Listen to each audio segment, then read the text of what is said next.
रायपुर में उप मुख्यमंत्री विजय शर्मा ने नक्सलियों की शांति वार्ता की अपील पर प्रतिक्रिया दी। उन्होंने प्रेस कॉन्फ्रेंस में कहा कि यदि नक्सली संविधान को मानते हैं तो समर्पण करके पुनर्वास नीति का लाभ उठाएं। डिप्टी सीएम ने यह भी कहा कि पिछले 1.5 साल में 40 गांव में तिरंगा फहराया गया है और केंद्र सरकार के सहयोग से पुनर्वास नीति को सफलतापूर्वक लागू किया गया है। उन्होंने कहा कि सरकार शांति वार्ता के लिए तैयार है, लेकिन संविधान का सम्मान होना चाहिए। इनके पत्र में एक जगह लिखता है कि ये जो सरकार है वर्तमान में भाजपा की, ये संविधान की अवधारणाओं को नहीं मानती। मैं इस पत्र में यही पूछता हूँ, क्या ये संविधान को मानते हैं? को समझना होगा। जो आप स्वयं ही भारत के संविधान को मानने को हम तैयार हैं। भारत के संविधान को मनवाने के लिए ही किसी गांव में अभी अगर तिरंगा झंडा गड़ाया जाता है, फहराया जाता है, तो वो इसीलिए फहराया जाता है कि वहाँ भारत का संविधान लागू हो। वहाँ किसी एक व्यक्ति का कानून, किसी एक व्यक्ति का नाम लागू करने के लिए नहीं किया जाता है।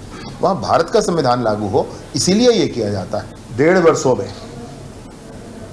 40 गांव ऐसे हैं जहाँ ध्वजारोहण किया गया विगत 3 राष्ट्रीय उपलक्ष्यों में, मार्च, जनवरी 24 में, अगस्त 24 में और 26 जनवरी 25 में। 40 गांव में पहली बार इन 40 गांव में भारतीय संविधान लागू किया गया।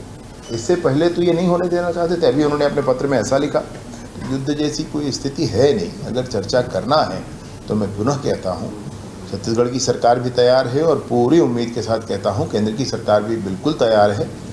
और इसमें किसी का निर्धारण हो, किसी चैनल का निर्धारण हो तो बात किया जाए और बात करके एक अंतिम निर्णय तक पहुँचा जाए। बहुत अच्छी पुनर्वास नीति है और उस पुनर्वास नीति के माध्यम से नक्सली समर्पण करें, अपना जीवन व्यवस्थित करें। लेटेस्ट खबरों के लिए लाइक, फॉलो और यूट्यूब पर सब्सक्राइब करें, बेल आइकन दबाएं, साथ ही विजिट करें swedeshlive.com पर।